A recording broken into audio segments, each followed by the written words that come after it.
Bismillahir Rahmanir Rahim. Since time, many scholars, thinkers, and historians have researched the perplexing topic of Yajuj wa Majuj and have brought forth various speculations and theories surrounding these creatures. I have seen many dreams pertaining to these beings, and today I am going to combine them to present a comprehensive narrative of what I have witnessed regarding Yajuj wa Majuj. Yajuj and Majuj are of two colors, which are shades of black and white. They look like a very large type of gorilla and are covered with hair all over their bodies. I cannot approximate their exact height as it varies between them, but I can say that they are much taller than the average human being. This is just an example, and Allah knows best.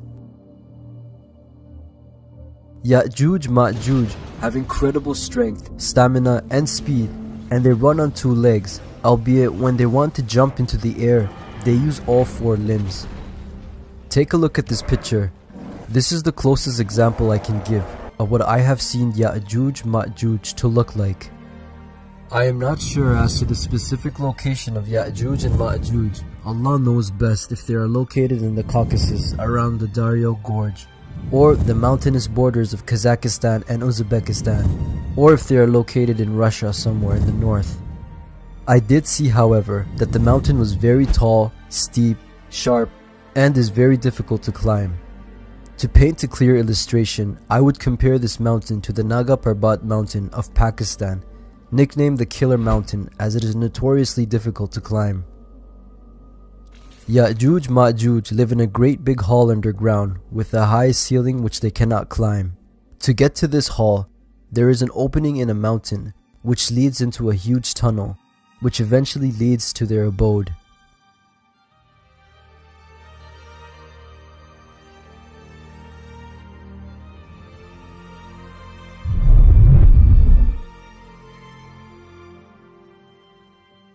Allah knows best about the approximate dimensions of their abode. This is just an example and shouldn't be taken factually.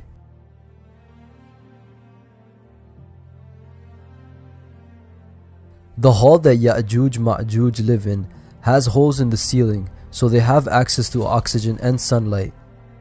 I have never seen what they eat or drink, but something interesting which I have seen in my dreams is that Yajuj Majuj have drawn caricatures of human faces on the walls of their halls and teach their offsprings about humans, and teach them that because of these humans we have been imprisoned in here and we have to get revenge from them. Hence, the generational hatred persists and is carried on across their descendants. In my dream, I saw that Yajuj Majuj would cause mischief and mayhem when they are out of their cave, and they would return to their home for a period of 4 to 6 months. And it was during this time frame that Dhul-Qarnayn, may Allah be pleased with him, trapped Yajuj and Majuj with an iron wall. In my dreams, I've seen the construction of this wall by Dhul-Qarnayn and his helpers. First, Dhul-Qarnayn blocked the inner tunnel passageway which leads to the hall of Yajuj Majuj. Afterwards, he began working on the outer opening, and this process took him 6 years. During that time, there were no cranes or any type of machine that would provide the workers with leverage, so after filling up the base of the mountain with molten ore, they started to pour the molten ore, which was composed of iron and copper, from the top of the mountain to fill in the remaining gaps. And this was a very difficult task to undertake, as the mountain was very sharp and steep. I haven't seen Dhul-Qarnayn's face, as I was watching him from a distance, but I can say that he was wearing a grey piece of clothing while working on the construction of the iron wall. Take a look at this picture. This is how I have seen the wall that Dhul-Qarnayn built. It was similar to this color with rust around it, and it was composed of iron and copper. Every day, Yajuj Majuj ram into the iron wall built by Dhul-Qarnayn in an endeavor to break free from their confinement. They each take turns ramming into the wall, but with no avail. I have seen that they have already broken the barrier to their tunnel entrance. I have also seen that the outer wall is now covered with a natural ecosystem, as mud, grass, and trees have started growing on this barrier, so you cannot tell that there is a wall there.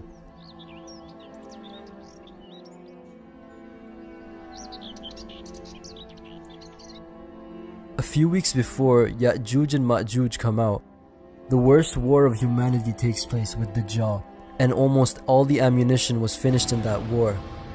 When Yajuj and Majuj come out, mankind has no heavy weapons to fight against them. In the dream, I go to fight with a powerful, strong-headed person, and before going, I board my family and some other people in an advanced type of train. I tell them to wait for me here. When I come back, then we will leave this place forever and go join Isa alayhi salam. After fighting and subduing that strong-headed person with the help of Allah, then I hear a voice of Prophet Muhammad sallallahu alaihi wasallam saying, "Qasim, Yajuj and Majuj have come out. Get to your home fast." When Yajuj and Majuj come out, they attack relentlessly. I have seen them run on 2 feet, and have also seen them hinge on all 4 limbs at times, especially when they're about to leap into the sky. I get to my home very quickly. When I reach there, I see that the situation was fine. I tell the people that you all sit with caution and that Yajuj and Majuj have come out and they can attack our train anytime. I started the train and get up to the roof of the train so that if Yajuj and Majuj would attack, then I can kill them with the Nur of Allah. The Nur of Allah then appeared on my index finger, and on the way, 4 or 5 white color Yajuj and Majuj attacked our train. When I see them, it seems like they are coming down from the sky. They attack with a terrifying sharp scream and a lot of speed. But when I throw the Nur of Allah on them, they die in the air. In one dream, I see that Yajuj and Majuj run fast, then they make small leaps, and then they make a great big jump, which carries them into the sky, and they reach a very high altitude. I'm not sure about how high they can jump, but I can tell you that in one of my dreams when I was awaiting their attack, I saw them attacking from the sky, and they were behind the lower level clouds. Allah knows best if this is the cumulus or straightest cloud. When Yajuj and Majuj ascend into the sky, they attack with great speed coming down, so that no one is able to defend themselves. The best way to kill Yajuj and Majuj, which I have understood, is to kill them while they are in the air, as their movement is limited. And on the ground, they can quickly maneuver and have great speed, and their body is also very strong, and they have a lot of power in their arms and legs, which they utilize as their weapons. I haven't seen Yajuj Majuj carry any weapons, but Allah knows best if they will use weapons. While on board the advanced train, I saw a few people in the distance, and I stopped there to board them on the train, and the people who were with me told me not to stop as it can be dangerous. But I said that perhaps I will be able to save a few more people.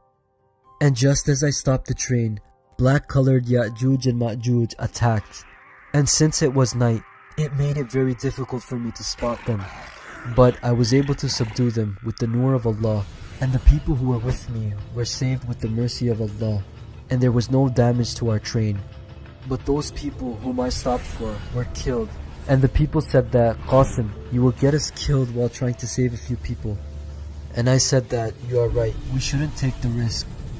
After this incident, we did not stop anywhere, and eventually, with the mercy of Allah, reached Isa alayhi salam at Fajr time. Isa alayhi salam came to earth a few moments before we reached him. And then we started to live with Isa alayhi salam. I've never seen how Yajuj and Majuj are alive in their cave for such a long time, or how many there are, and who kills them all. But I've seen that Yajuj and Majuj destroy the entire world when they come out, and only a few people survive, and Allah knows best.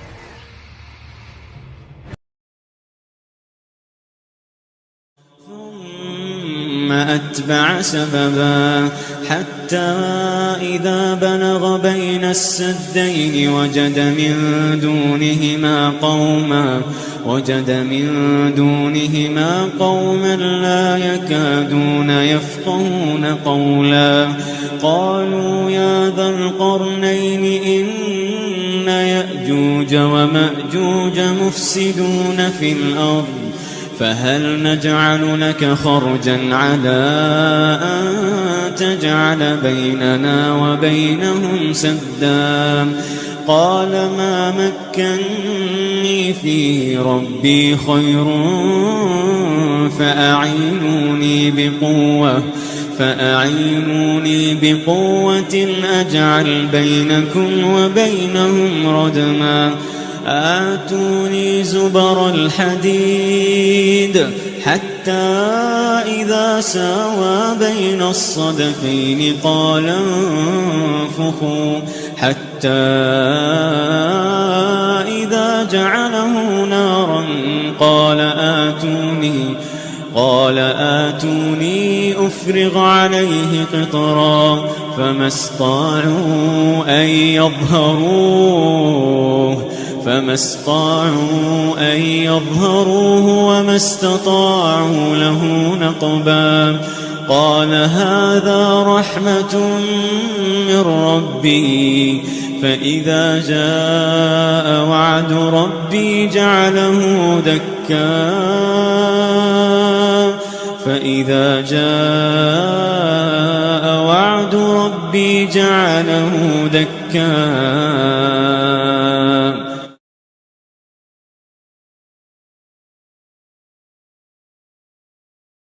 Thank you for watching. Jazakallah khair. Assalamu alaikum.